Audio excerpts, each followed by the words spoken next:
Bonjour et bienvenue. Aujourd'hui, on explore un sujet un peu tendu, la téléconsultation.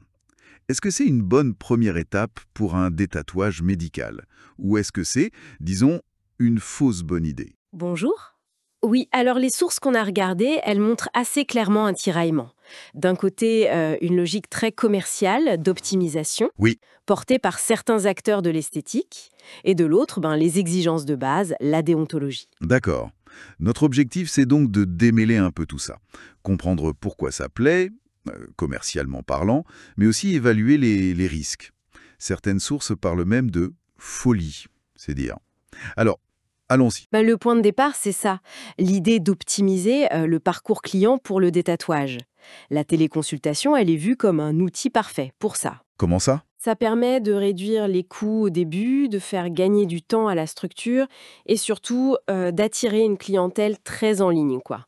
Parfois même avec une première consultation gratuite pour ferrer le client. On est en plein dans comment dire, la financiarisation du soin esthétique, en fait. Oui, je vois. L'argument qu'on entend souvent, c'est que c'est suffisant pour une première info, un questionnaire de base, les contre-indications. Est-ce que les sources valident ça pour le détatouage? C'est justement là que ça coince. Et pas qu'un peu. Le premier gros problème soulevé, c'est de savoir à qui on parle. Ah oui? Qui fait cette téléconsultation? Est-ce que c'est un vrai médecin? Est-ce qu'il est compétent en laser? Est-ce qu'il a le droit d'exercer en France? Et après, qui assure le suivi? On voit sur certaines plateformes des médecins qui tournent tout le temps. Oui, le turnover. Voilà. Ça pose un vrai problème de continuité des soins et de responsabilité aussi. D'accord. Et même si on sait qui est le médecin, il y a la question de l'examen lui-même, non? Les sources insistent beaucoup là-dessus.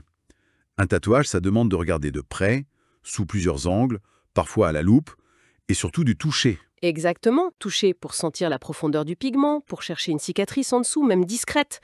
Aucune caméra, même la meilleure, ne peut faire ça. C'est ce que disent les experts. C'est une limite physique en somme. Tout à fait. Et ce manque d'examen physique, ça nous amène directement à un autre souci majeur, peut-être le plus grave pour la sécurité du patient. On ne peut pas faire de test préalable. Le fameux impact test, c'est ça? Précisément. Ce petit test sur une zone limitée, il est jugé absolument crucial.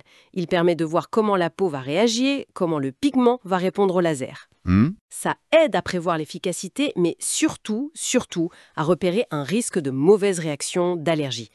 Ne pas le faire lors de la première évaluation, c'est un peu comme naviguer sans boussole. On fait courir un risque aux patients qu'on pourrait éviter.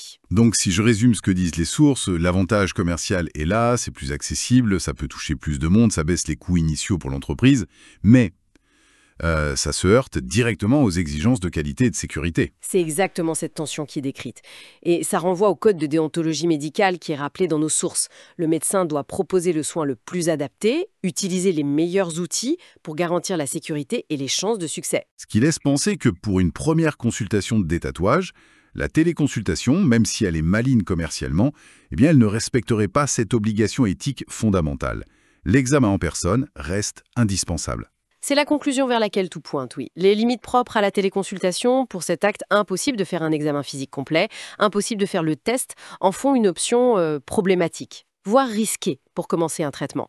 La qualité et la sécurité du geste médical, elles semblent compromises. En résumé, ce cas du détatouage par téléconsultation, ça montre bien un fossé inquiétant entre l'optimisation business et le respect des soins de l'éthique médicale. L'examen physique au début, il garde sa place centrale, irréplaçable. Oui, les sources alertent vraiment là-dessus. Les bénéfices pour l'entreprise ne doivent pas faire oublier les risques pour le patient, la perte de chance potentielle, juste parce qu'on n'a pas fait cet examen direct et ce test de sécurité. Et ça nous amène à une réflexion plus large finalement. Avec la technologie, les nouveaux modèles économiques qui s'installent dans la santé, comment on s'assure tous ensemble que l'innovation sert vraiment la qualité des soins, l'éthique? Comment garder l'intérêt du patient au centre de tout ça? C'est une vraie question pour l'avenir.